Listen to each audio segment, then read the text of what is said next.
Some participants of the Fulbright program, a prestigious international program coordinated by the U.S. State Department, had completed only weeks of their stint before being told it was ending because of the COVID pandemic. I have four brothers. My mom downsized because we all are old and moved out.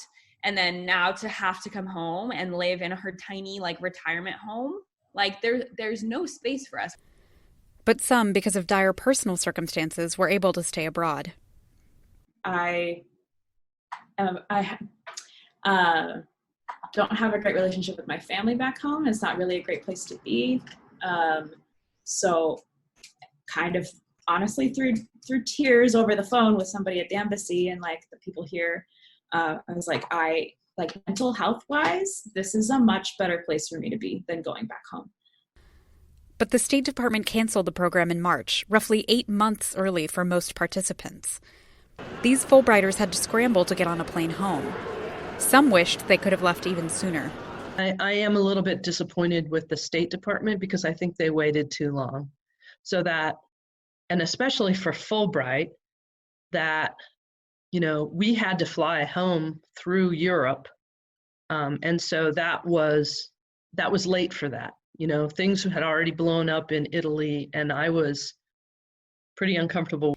In an email to VOA, a Bureau of Educational and Cultural Affairs spokesperson said that beginning February 28th, it repeatedly urged and offered assistance to American Fulbright participants to depart from overseas and return home.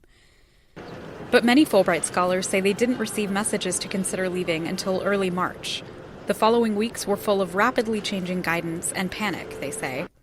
March 11th, we get a text or an email that's saying, hey, we pretty much recommend that you don't travel for spring break. But then 2 days later, they sent another message that was we strongly encourage you to get out of the country now.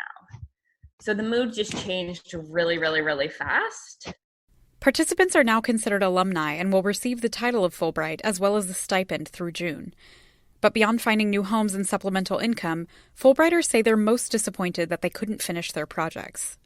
It's much more important for me to have the experience and actually do the research and make great connections with the people here than it is to write Fulbright alumni on my resume. But other Fulbrighters say they don't fault organizers and the State Department. It's a pandemic, everything changed. And so I give a lot of breaks to, everybody. A decision had to be made. Whether they are looking for jobs in the United States or in their adopted country, Fulbrighters have had to change their career plans for the rest of the year. Isha Sarai, VOA News, Washington.